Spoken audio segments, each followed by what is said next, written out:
My name is Audrey. I am 29 years old, and the lake house my mother left me is the most precious thing I own. Every corner holds memories of her laughter and love. When Dad started dating Stephanie, a real estate agent with ambition in her eyes, I never imagined she would target my inheritance. But there she was at their engagement dinner, saying those words that chilled me to the bone. If you are watching this, please let me know where you are from. Hit like and subscribe, and stay with me as I share how I protected what my mother wanted me to keep forever. Growing up, the lake house was my sanctuary. My mother, Elizabeth, purchased it when I was just 7 years old, and it quickly became the backdrop for our most cherished family memories. The wraparound porch where we would drink hot chocolate during summer thunderstorms. The wooden dock where she taught me to fish. The attic bedroom with skylights where we would count stars until I fell asleep. Every inch of that place held her essence, her spirit. When Mom was diagnosed with cancer 5 years ago, the lake house became our refuge. During her final months, we spent every possible moment there. She would sit by the large bay window, watching the water ripple under the sunlight, telling me stories about her childhood, and sharing wisdom I now cling to like a lifeline.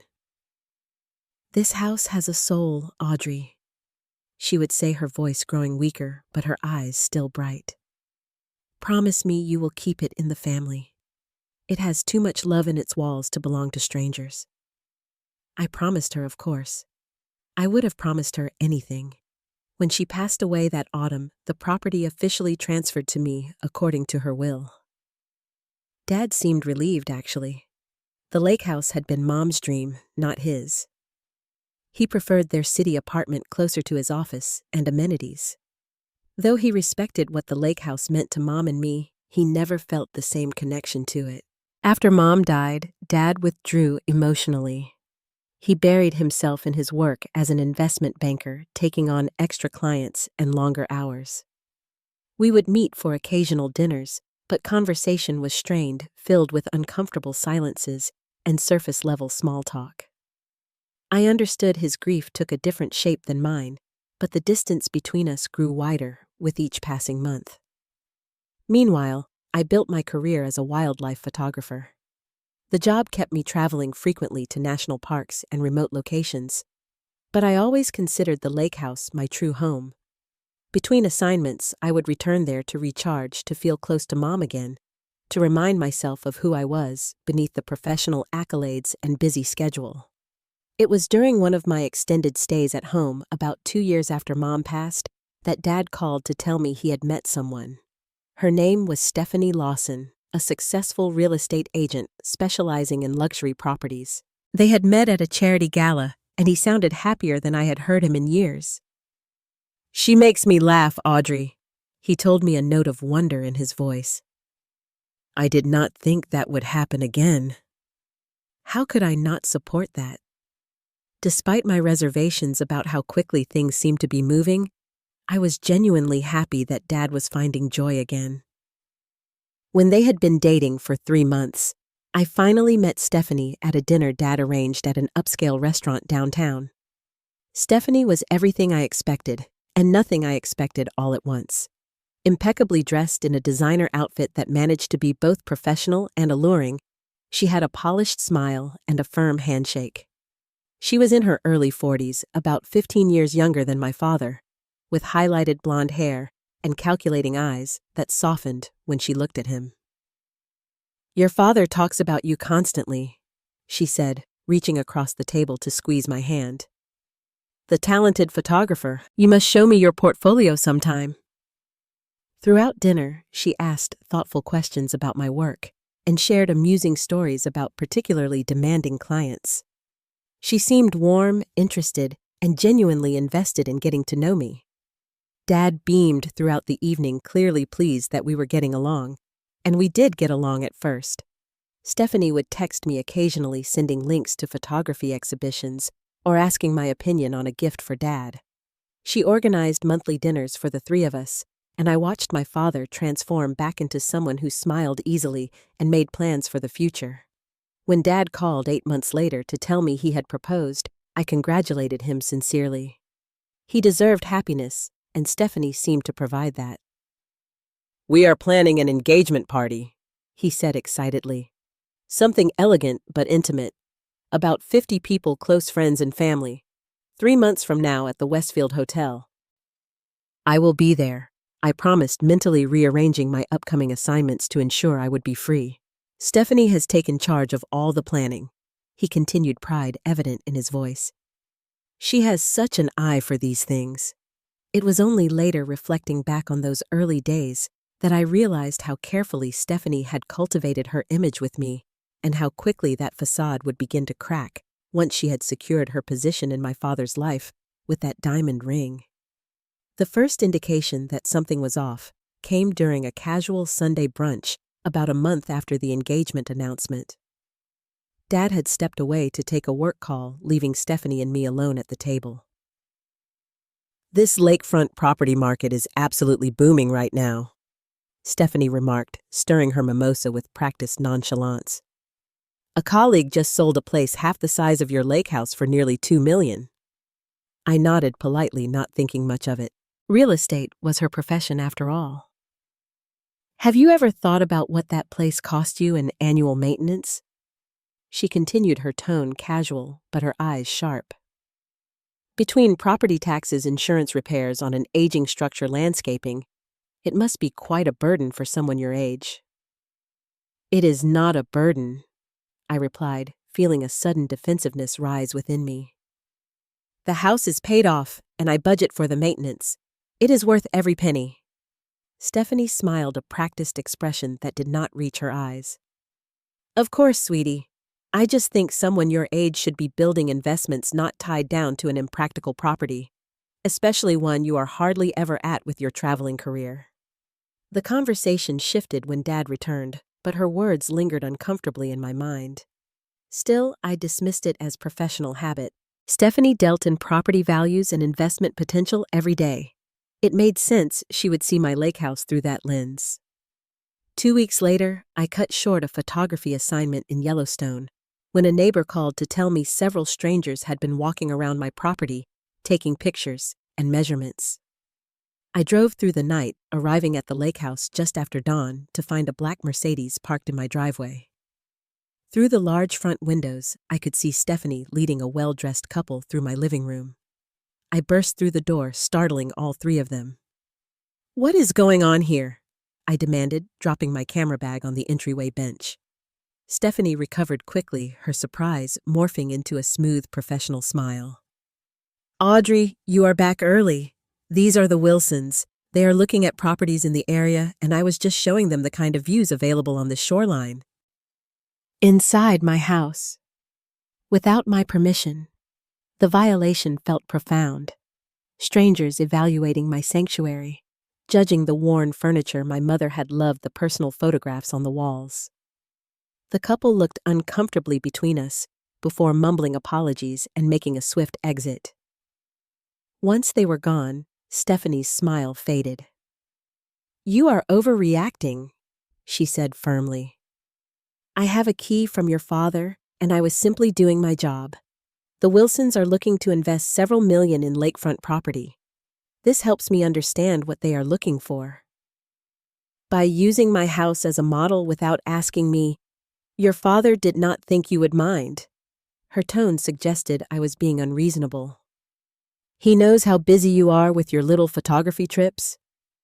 When I called Dad later that day to express my concerns, he sided with Stephanie, his voice taking on that slightly patronizing tone he sometimes used when he thought I was being impractical. "Stephanie says you burst in and embarrassed her in front of important clients," he said.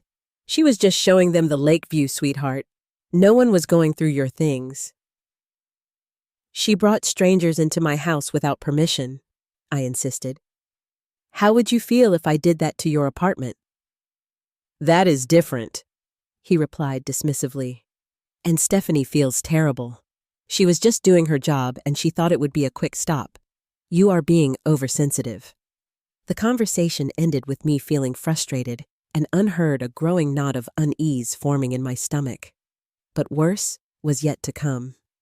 The following week, I was organizing papers in the kitchen when I noticed a manila folder that was not mine. Inside were renovation sketches for the lake house, transforming the character-filled space into something modern and impersonal. Attached was a market valuation document estimating the property could sell for nearly $3 million after suggested upgrades. My hands shook as I flipped through the pages. These were not casual notes. This was a developed plan for a property that was not for sale that I had never indicated I wanted to sell. That evening, I was sitting on the porch swing, still processing what I had found, when I heard Stephanie's voice. She was outside on the phone, pacing by her car, which was parked a discreet distance down my driveway. "The location is absolute premium waterfront," she was saying, her voice carrying clearly in the quiet evening air. 300 feet of private shoreline southern exposure sunset views. Yes, it needs updating, but that is reflected in the price point. No, it is not officially listed yet, but I have an inside track. Once it is available, we will need to move quickly. I sank back into the shadows of the porch, my heart pounding. There was no ambiguity now. Stephanie was actively planning to sell my home, my inheritance, my connection to my mother. A property she had no right to sell. The next morning, I called Margaret Johnson, my mother's oldest friend, and the family lawyer who had handled Mom's will and estate. If anyone would know my legal standing, it would be Margaret. "Come to my office," she said, her normally warm voice serious after hearing my concerns. "There are things we should discuss in person." The betrayal that had been building in subtle ways came to a head on a Tuesday evening when Dad and Stephanie invited me to dinner at Bella Notte, an upscale Italian restaurant that Stephanie favored for client meetings. The formal invitation had come from Dad, but his language had Stephanie's fingerprints all over it. "We have an exciting opportunity to discuss with you." They were already seated when I arrived, heads bent close together over a tablet that Stephanie quickly put away. 2 wine glasses sat half empty before them, suggesting they had arrived early to strategize. Dad stood to hug me, his smile tight around the edges. Stephanie remained seated, offering a practiced smile and a wave. "We ordered a bottle of that Pinot Noir you like," Dad said, as I sat down, clearly attempting to create a relaxed atmosphere. "Thank you," I replied, noticing how Stephanie's fingers drummed lightly against the tablecloth, the only sign of impatience in her carefully composed demeanor. We made small talk through appetizers, discussing an upcoming photography exhibition I was participating in and Dad's recent golf tournament. It was only after our main courses arrived that Stephanie cleared her throat and exchanged a meaningful look with my father. "Audrey, we wanted to discuss something that your father and I have been considering," she began, her voice taking on the same tone she likely used with clients. "Something that would be a financial opportunity for everyone involved." Dad nodded encouragingly, though I noticed he could not quite meet my eyes. "Stephanie has put together some numbers that make a lot of sense, sweetheart. We think it is time to consider selling the lake house," Stephanie continued smoothly. "The market is absolutely prime right now for waterfront properties, and frankly, we have been concerned about whether maintaining such a large property is the best use of your resources." The words hit me like a physical blow, though they were not entirely unexpected, given what I had discovered. Still hearing them, stated so baldly, as if my home were nothing more than an investment vehicle, sent a wave of nausea through me. "We thought a condo would be more suitable for you," Stephanie added, reaching into her designer handbag to pull out several glossy brochures. She spread them across the table like playing cards. "I have several options that would be perfect for a single woman with your lifestyle. Modern, secure, low maintenance, and in trendy areas that would appreciate well." "I am not interested in selling," I said firmly, pushing the brochures back toward her without looking at them. Stephanie's smile tightened almost imperceptibly. "Audrey, I understand your sentimental attachment, but you have to consider the practicalities. That house costs a fortune to maintain, and you are hardly ever there with your travel schedule." We just want what is best for your future, Dad interjected, finally looking at me with an expression that seemed genuinely concerned, if misguided. I have several buyers already expressing serious interest, Stephanie continued as if my refusal had not been stated. One couple is prepared to offer nearly $500,000 above the current market valuation. That kind of opportunity does not come along often. My shock deepened as I realized how far they had gone without my knowledge or consent. You have buyers lined up for a house that is not for sale and that you have no right to sell. Your father and I thought it would be helpful to have concrete offers to show you the potential, she replied smoothly. Sometimes seeing the actual numbers helps people overcome emotional attachments. I turned to Dad, hoping to see some recognition of how inappropriate this was, but he was nodding along with Stephanie's words. Think of what you could do with that money, sweetheart, he said earnestly. You could invest most of it, have a comfortable cushion for your future. Photography is not exactly a stable career path, and this would give you security. The implication that my chosen profession was somehow inadequate stung, especially coming from the man who had once encouraged me to follow my passion. But what hurt more was realizing this was not a spur-of-the-moment suggestion. This was a coordinated campaign. How long have you been planning this? I asked, my voice quiet but steady. Dad shifted uncomfortably, but Stephanie answered without hesitation. We have been discussing the best approach for several weeks. We wanted to make sure we had all the information to present to you. Several weeks, I repeated, and it never occurred to either of you that this should have been a conversation with me from the beginning. That house belongs to me. Mom left it specifically to me. And that was appropriate when you were younger, Stephanie interjected smoothly. But your circumstances have changed. Your lifestyle has changed. We are simply suggesting what any financial advisor would recommend a professional young woman in your position. As she spoke, a server refilled their wine glasses. I noticed Stephanie's diamond engagement ring catching the light as she lifted her glass, and a sudden realization hit me. What is your commission on a $3 million property sale? I asked abruptly. Stephanie's glass paused halfway to her lips, a flicker of something calculating crossing her face before her professional mask slid back into place. That is hardly relevant to this discussion. It seems entirely relevant, I countered. If you are pushing so hard for me to sell a property that I have repeatedly said is not for sale, I would like to know what you personally stand to gain. Dad frowned. Audrey, that is unfair. Stephanie is trying to help you. Is she? I turned back to Stephanie. Because from where I am sitting, it looks like my father's fiancée, a real estate agent, is trying to pressure me into selling a valuable property that she would earn a substantial commission on. 6% is standard, Stephanie replied coldly. But I would obviously offer a family discount. This is not about my commission, Audrey. It is about making wise financial decisions. The rest of the dinner devolved into tense silence, punctuated by Dad's awkward attempts to smooth things over. When the check came, I excused myself, unable to sit through coffee and dessert with them. As I was gathering my purse to leave, Dad reached for my hand. You are just too emotionally attached to think clearly about this, sweetheart. That house keeps you tied to the past, to your mother's memory. Sometimes we need to let go to move forward. Those words, more than anything else that evening, revealed the depth of the betrayal. My father, who should have understood better than anyone what that house meant to me, what it meant to Mom, was now using my grief as a weapon against me.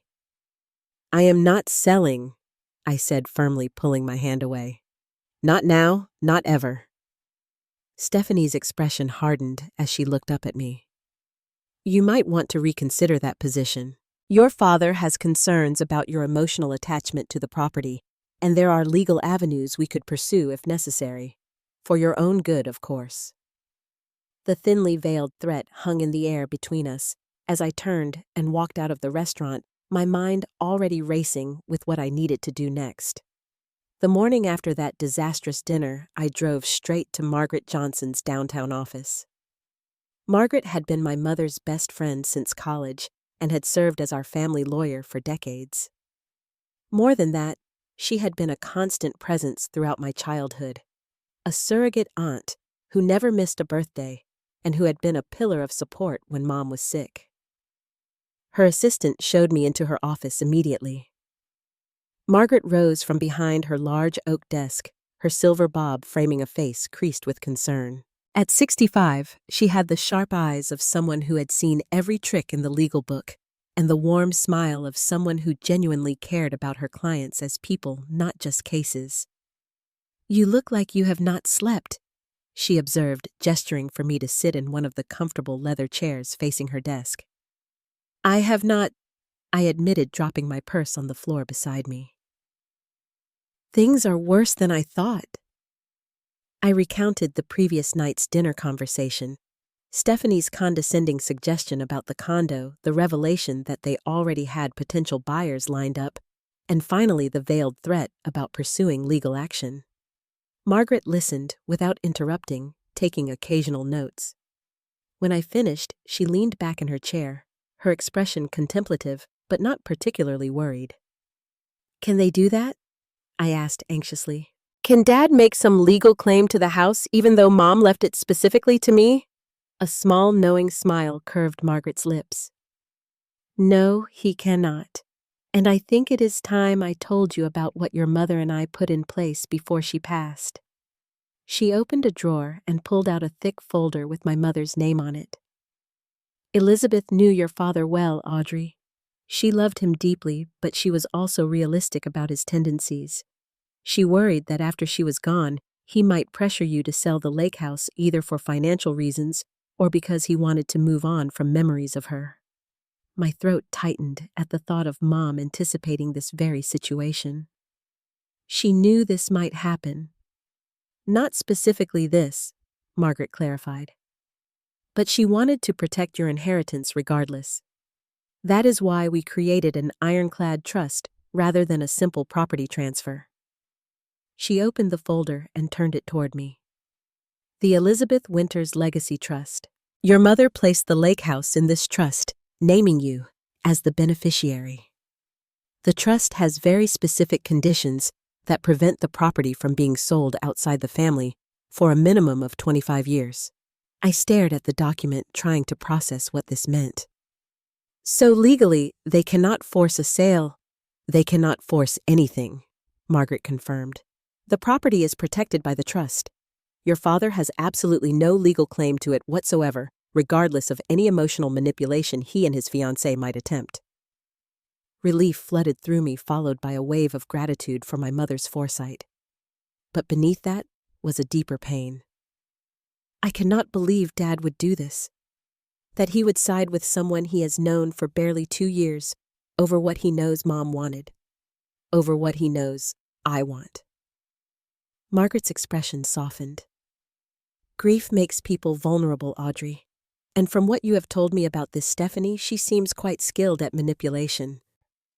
She reached back into the drawer and pulled out a sealed envelope with my name written on it in my mother's handwriting. "Your mother left this for you as well. She asked me to give it to you if a situation like this ever arose." With trembling fingers, I opened the envelope and unfolded the letter inside. "My dearest Audrey." It began in the familiar handwriting that still appeared in my dreams. "If you are reading this, then someone is trying to convince you to part with our special place. I suspected this might happen someday, which is why I worked with Margaret to create the trust. The lake house is your sanctuary just as it was mine. It is filled with our memories, our laughter, our tears. But more than that, it is your birthright and your heritage. Do not let anyone convince you that moving forward means erasing the past. The truest form of growth is building upon our foundations, not demolishing them. Stand firm in your conviction. The house is yours for as long as you want it, and I hope that someday you will share its magic with children of your own. Remember what I always told you. The strongest people know when to bend and when to stand immovable as stone. This is a moment for stone. All my love, always, Mom. Tears streamed down my face as I finished reading. Margaret quietly passed me a box of tissues. She knew, I whispered. She knew someone would try to take it from me. Your mother was an incredibly perceptive woman, Margaret said gently, and she wanted to make sure you were protected. As I dabbed at my eyes, Margaret's expression shifted to something more businesslike. Now about this Stephanie person, I think we should do a bit more research on her. Your description raises some red flags for me. Over the next hour, Margaret made several phone calls to colleagues in the legal community while I searched online for information about Stephanie's real estate career. What we discovered was disturbing, but not entirely surprising. Stephanie Lawson had a pattern. 2 years before meeting my father, she had been engaged to another widower, Harold Jenkins, a man in his 60s who had lost his wife to heart disease. During their relationship, Harold had sold his family home of 30 years and purchased a modern condo. Stephanie had been the agent for both transactions. That cannot be a coincidence, I said, staring at the property records Margaret had pulled up. I suspect not, she agreed grimly. And I have heard rumors from colleagues about her specifically targeting recently widowed men with valuable properties. Nothing that would stand up in court, but enough smoke to suggest a fire. A plan began forming in my mind. Their engagement party is this Saturday at the Westfield Hotel. 50 people, including many of Stephanie's real estate colleagues. I looked up at Margaret. Would you come with me as my support and as legal backup? Margaret's eyes gleamed with a fighting spirit that reminded me so much of my mother. I would not miss it for the world, and I think we should bring the trust documents. All of them. For the first time since this ordeal began, I felt a sense of control returning. My mother had given me not just the lake house, but the means to protect it. Now, it was up to me to honor her wishes and stand firm just as her letter had instructed. Let us give them a surprise they will not forget, I said, a newfound determination straightening my spine. The Westfield Hotel ballroom gleamed with tasteful elegance on Saturday evening. Crystal chandeliers cast a warm glow over round tables draped in ivory linens, each centered with arrangements of pale pink roses and silver eucalyptus. A string quartet played softly in one corner, and servers circulated with trays of champagne and hors d'oeuvres. It was exactly the kind of sophisticated affair I would expect Stephanie to orchestrate, designed to impress her real estate colleagues and friends, while subtly communicating her ascension into my father's wealthy social circle. I arrived deliberately 15 minutes after the stated start time, Margaret at my side. She looked formidable in a navy blue suit, her silver hair swept into an elegant updo, her leather portfolio containing the trust documents tucked discreetly under her arm. I had chosen a simple black cocktail dress, my mother's pearl earrings my only adornment. Dad spotted us immediately breaking away from a conversation to hurry over. He kissed my cheek, relief evident in his expression. I was not sure you would come, he admitted quietly. After our dinner the other night. Of course I came, I replied. It is your engagement party. His eyes shifted to Margaret, confusion crossing his features. Margaret, this is a surprise. James? She nodded cordially. Congratulations on your engagement. It has been some time. Dad looked uncomfortable, no doubt remembering that Margaret had been not only our family lawyer, but my mother's closest friend. Before he could respond, Stephanie materialized at his side, resplendent in a designer champagne-colored gown that likely cost more than most people's monthly salary. Audrey, you made it! She exclaimed, air-kissing both my cheeks. Her eyes flicked to Margaret, a brief flash of uncertainty crossing her features before her social mask slipped back into place. And you brought a guest. How lovely. This is Margaret Johnson, I introduced, our family lawyer and my mother's dear friend. Stephanie's smile remained fixed, but I noticed her perfectly manicured hand tightening around her champagne flute. How wonderful! Any friend of the family is welcome, of course. She quickly steered Dad away to greet other guests, throwing one suspicious glance over her shoulder at Margaret. She recognizes my name, Margaret murmured, accepting a glass of champagne from a passing server. Good. She should be nervous. Over the next hour, we mingled separately through the crowd. I made polite conversation with Dad's colleagues and friends, many of whom had known me since childhood, and expressed their delight at seeing me. Meanwhile, Margaret circulated among Stephanie's real estate connections, gathering information with the skilled subtlety of someone who had been taking depositions for 40 years. We reconvened by the bar, where Margaret leaned in close. 3 of her colleagues have made comments about the lakefront property Stephanie is about to list. One specifically mentioned that she has been talking about a family connection that is giving her exclusive access to a premium waterfront listing. My jaw tightened. She is already marketing my house to her colleagues. Indeed, Margaret confirmed. And from what I gather, this engagement party is as much a networking event for her as it is a celebration. Several potential buyers are here as guests. I scanned the room with new eyes, noting the assessing gazes of several well-dressed couples as they took in the expensive champagne, the elaborate floral arrangements, the obvious display of wealth and taste. They were sizing up Stephanie as much as celebrating her engagement, determining if she was the right agent to trust with their multi-million-dollar property transactions. And she was using my house, my inheritance, as bait. Across the room, I caught Stephanie watching me, a smug smile playing at the corners of her mouth as she whispered something to a woman in an expensive red dress. The woman glanced in my direction, her expression a mixture of curiosity and condescension. A server announced that dinner would be served in 15 minutes, and guests began migrating toward their assigned tables. Dad and Stephanie took their places at the head table along with Stephanie's parents and sister. I found my name card at a table far from the center of the room, seated with distant acquaintances of my father, rather than close family friends. Margaret had been placed at an even more peripheral table among strangers. The message was clear: we were necessary invitees, but not welcome participants in their inner circle. As the first course was served, Stephanie stood and tapped her glass with a silver spoon, calling for attention. James and I want to thank you all for coming tonight to celebrate our love and our future together.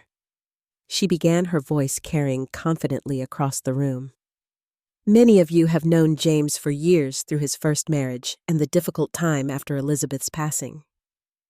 The casual mention of my mother, as if she were a closed chapter rather than the woman whose home Stephanie was currently plotting to sell, sent a surge of anger through me. Life gives us second chances when we least expect them, Stephanie continued, reaching for my father's hand. And I am so grateful that James and I found each other at this stage in our lives, ready to create new memories and new beginnings. She raised her glass. To new beginnings, to letting go of the past, and to building a future together. The guests echoed her toast, glasses raised. I lifted mine mechanically, not drinking. And speaking of new beginnings, Stephanie added, her gaze finding me across the room. James and I are excited to announce that we will be helping his daughter Audrey upgrade from her outdated lake house to a modern condo more suitable for a young professional. Sometimes, the best gifts we can give our children are the tools to move forward. Murmurs of approval rippled through the crowd, particularly from Stephanie's real estate colleagues, who no doubt saw the commission potential. My father looked uncomfortable, but said nothing to contradict her, his silence a tacit endorsement of her announcement. It was the perfect moment served up on a silver platter. I stood slowly, my chair scraping back against the polished floor. The room quieted, all eyes turning toward me. Thank you, Stephanie, I said, my voice steady, despite the anger coursing through me. And congratulations to both you and Dad on your engagement. I paused, looking around the room at the assembled guests, many of whom had known my mother, had attended her funeral, had expressed their condolences, and shared memories of her kindness and warmth. For those who knew my mother, You will remember how much she loved our lake house. She considered it not just a property, but a legacy to be preserved for future generations of our family. I reached into my clutch and withdrew the trust documents Margaret had prepared, which is why, before she passed away, she placed the house in an irrevocable trust with very specific conditions. Stephanie's smile froze her eyes, darting between me and the papers in my hand. The Elizabeth Winters Legacy Trust explicitly prevents the lake house from being sold outside the family for 25 years. I continued, my voice gaining strength.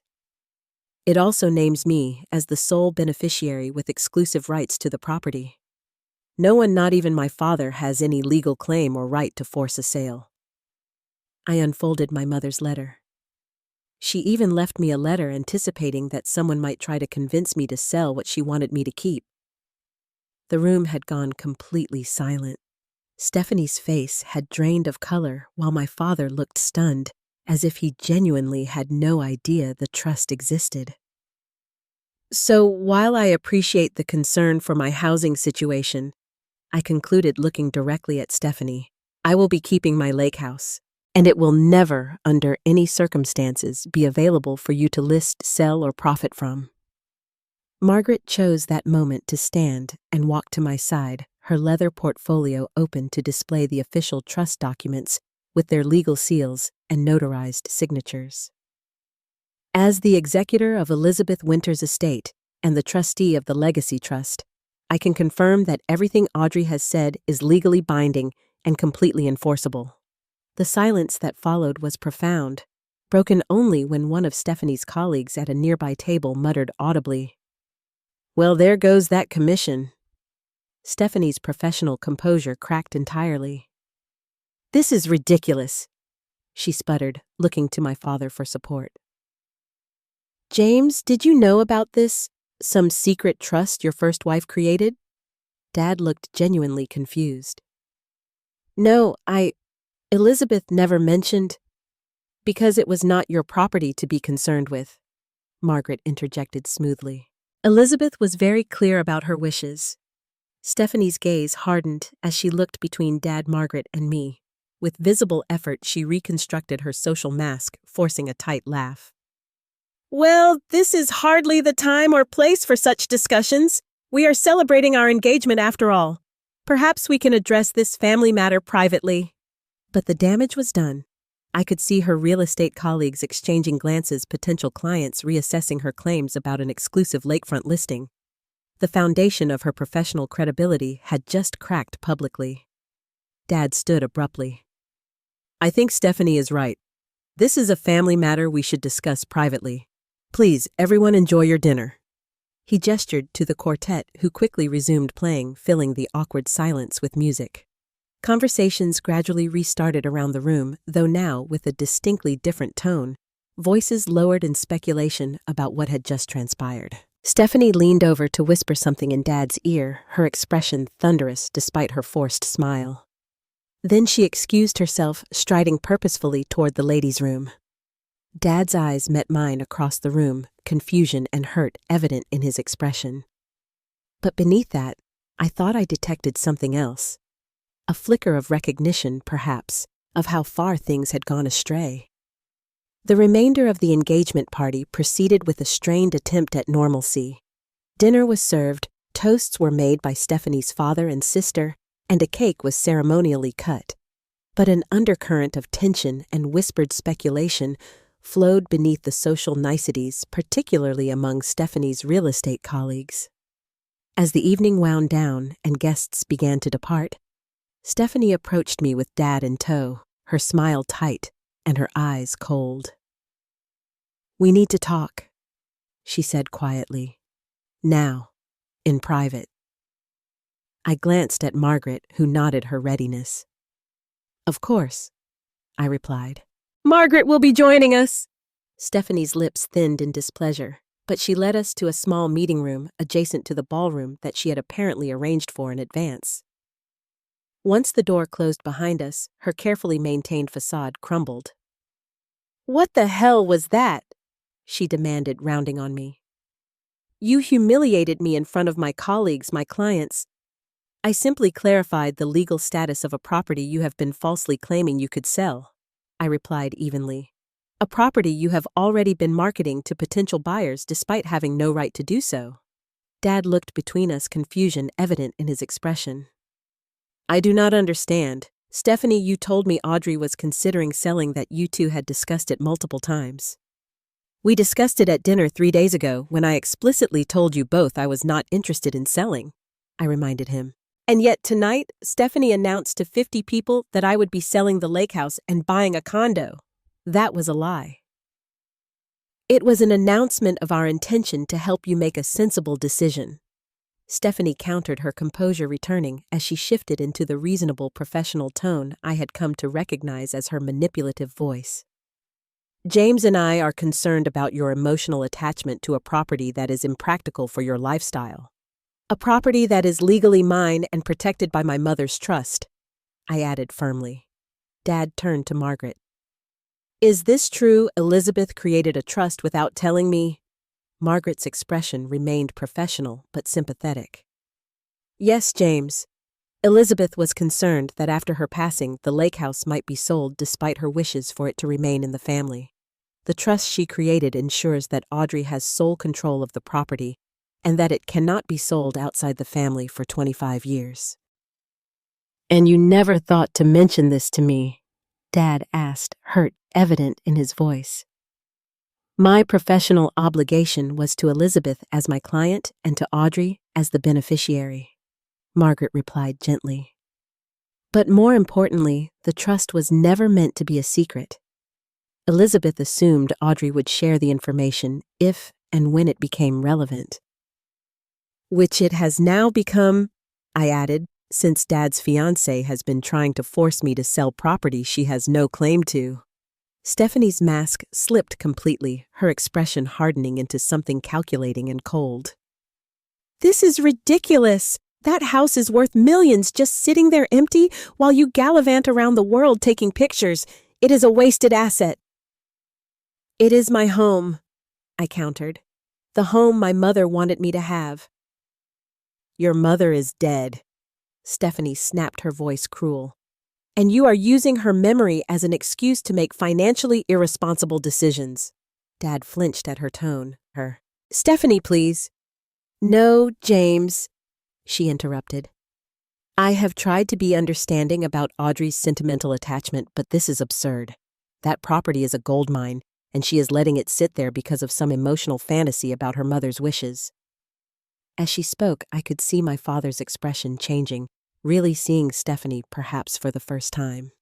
The calculated cruelty in her voice, the naked greed in her eyes, the complete disregard for my mother's memory and wishes all laid bare in this private confrontation where she no longer needed to maintain her charming facade.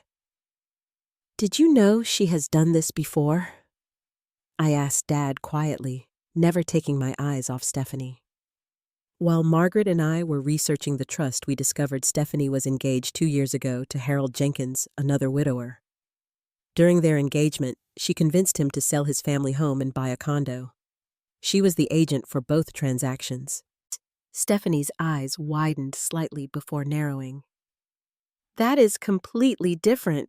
Harold wanted to downsize. Just like you claimed I want to move to a condo, I challenged. How many other grieving widowers have you targeted, Stephanie? How many other family homes have you convinced people to sell so you could collect your 6% commission? Dad was looking at Stephanie with dawning horror. Is this true? Of course not. Stephanie scoffed, but her denial lacked conviction. Harold and I simply were not compatible in the end, and yes, I helped him with his property transactions because that is my job. Your job, I repeated, like how you brought potential buyers to tour my house without my permission, like how you have been telling your colleagues you have an exclusive listing on a premium waterfront property that is not actually for sale. Dad turned to Stephanie, his expression hardening. You brought people to Audrey's house without her knowledge. I was just showing them the neighborhood, Stephanie protested, but her excuses were growing weaker. James, do not let her manipulate you like this. She is just trying to come between us because she cannot accept you moving on from Elizabeth. It was the wrong thing to say. Dad's face flushed with anger. "Do not use my late wife to justify your actions," he said, his voice low and dangerous. "Elizabeth was the love of my life for 30 years. Audrey accepting that I am moving forward with my life has nothing to do with you trying to sell her house out from under her." Stephanie's strategy shifted instantly. Her expression crumpled, tears filling her eyes. "I was only trying to help," she said, her voice trembling.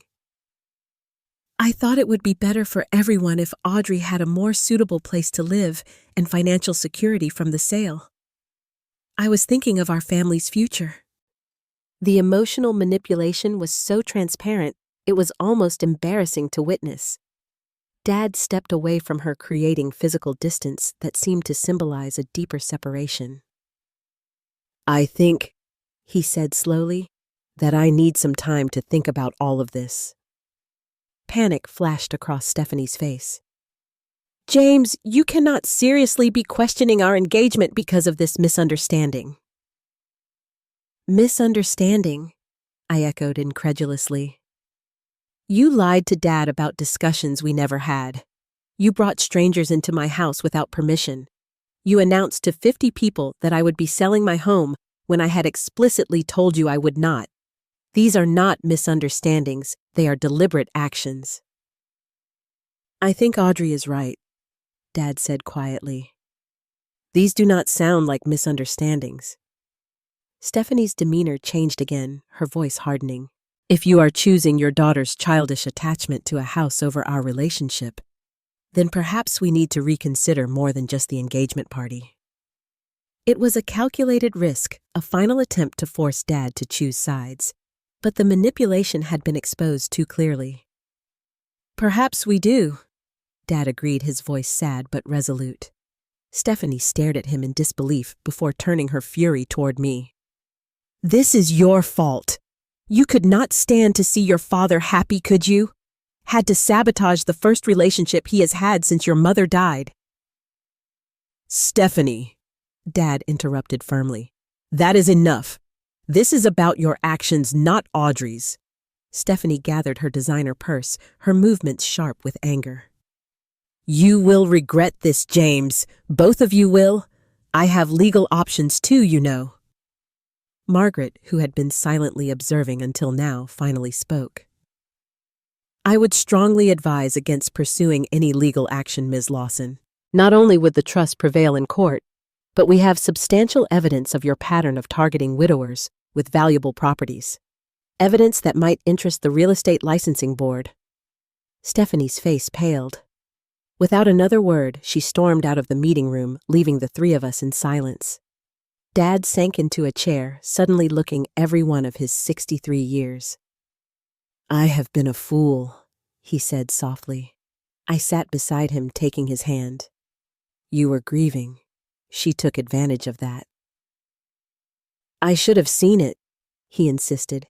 "The way she kept bringing up the lake house, asking questions about its value. I thought she was just making conversation, taking an interest in our family history." "Grief makes us vulnerable," Margaret said, gently echoing what she had told me days earlier. "Elizabeth understood that, which is why she created the trust. Not because she did not trust you, James, but because she knew how difficult the path would be for both of you after she was gone." Dad looked up at me, his eyes damp.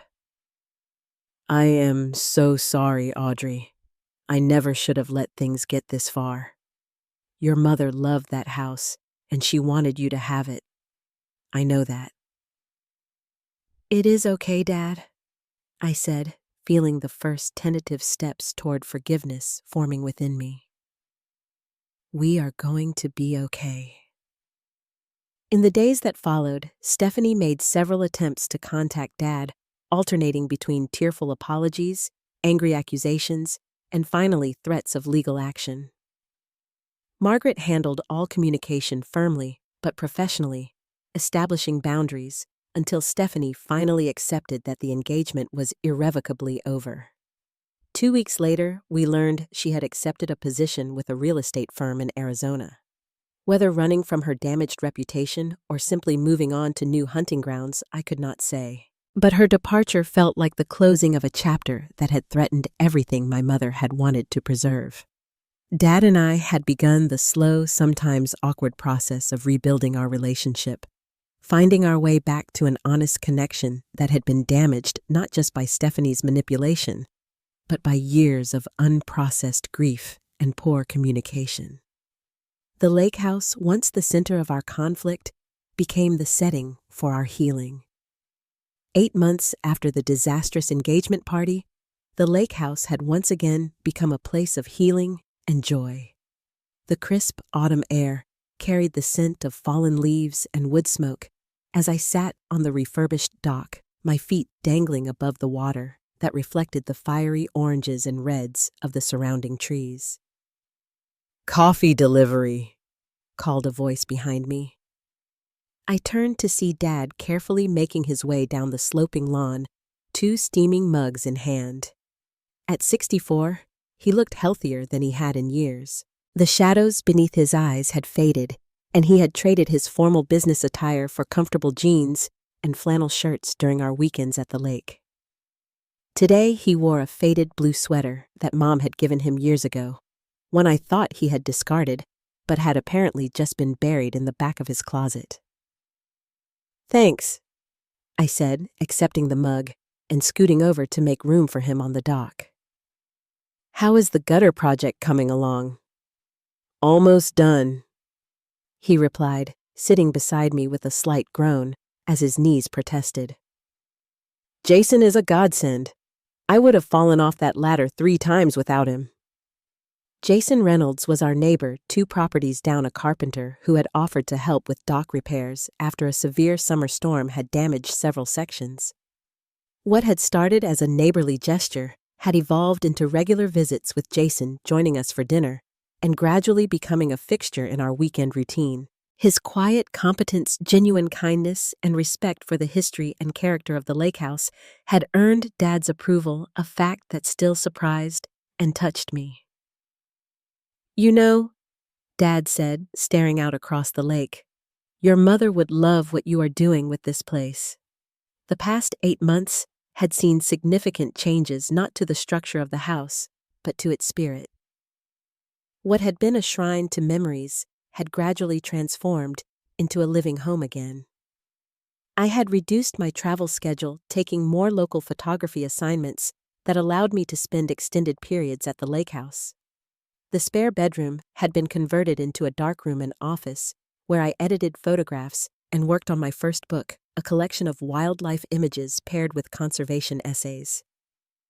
"I think she would," I agreed, sipping my coffee, "especially the community gatherings." Following a suggestion from Margaret, I had begun hosting small community events at the lake house, a tradition my mother had started, but that had ended with her illness. The summer had seen a 4th of July barbecue for neighbors, a fundraiser for the local conservation trust, and most recently, a pumpkin carving party for families on our street. The house had filled with laughter again, with new memories layering themselves atop the old without erasing them. Dad nodded, a smile crinkling the corners of his eyes. "She always said a house needs voices and footsteps to keep its soul alive." We sat in comfortable silence, watching a pair of loons dive and surface in the distance. The healing between us had been gradual but profound. After Stephanie's departure, Dad had finally begun attending grief counseling, something he had resisted for years after Mom's death. He had reconnected with old friends, reduced his work hours, and most importantly, started talking about Mom again, sharing memories instead of burying them. "I was wrong, you know," he said suddenly. "What I said that night at dinner with Stephanie about letting go of the past to move forward. That is not how it works, is it?"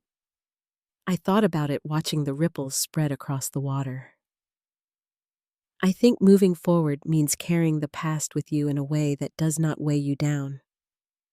Mom will always be part of us, part of this place. Pretending otherwise does not honor her or help us." Dad nodded slowly. "When Stephanie came into my life, I thought moving on meant closing the door on everything that came before. It seemed easier than figuring out how to carry it all forward. He turned to look at me, his eyes serious. I am proud of you for standing your ground, Audrey, for protecting what your mother wanted for you even when I failed to support you. You were grieving, I said gently. We all were in different ways. Grief is no excuse for betraying what Elizabeth wanted, he replied firmly, or for siding with someone who clearly did not have your best interests at heart. From up at the house came the sound of hammering as Jason worked on the gutters. The familiar rhythm was oddly comforting, a reminder that homes require care and maintenance just like relationships. The trust was the right decision, Dad continued. Your mother knew what she was doing protecting this place for you. For us, really. I smiled, thinking of Mom's letter and her instruction to stand firm as stone. She always was the wisest one in the family. That she was, Dad agreed with a soft laugh. As if on cue, a gentle breeze stirred the wind chimes Mom had hung from the porch, years ago, their melodic tones carrying down to where we sat. It was easy to imagine her presence in that moment, approving of the peace we had found, the healing that had begun.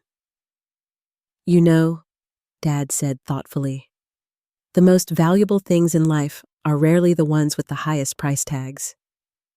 Stephanie never understood that. To her, this place was just a property, an asset with a dollar value.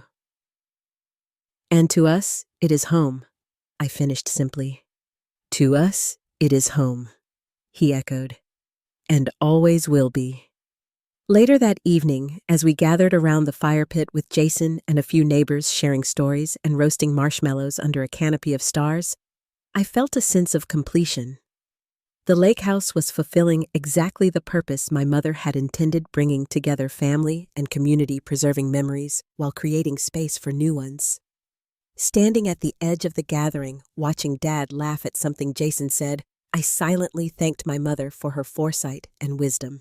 She had known that sometimes the most important thing we can do is protect what matters, stand firm in our convictions, and trust that the future will unfold as it should. The lake house would remain in our family, a testament to a love that transcended time and loss, a sanctuary for generations to come. And in protecting it, I had not just honored my mother's wishes, but had found my own path forward, one that embraced both past and future in a continuous, unbroken circle. Have you ever had to stand your ground to protect something precious that others did not understand the value of? I would love to hear your stories in the comments. And if this resonated with you, please subscribe, and share with someone who might need to be reminded that it is okay to hold on to the things that truly matter. Thank you for joining me on this journey, and remember that sometimes the strongest act of love is protecting the legacy others have entrusted to you.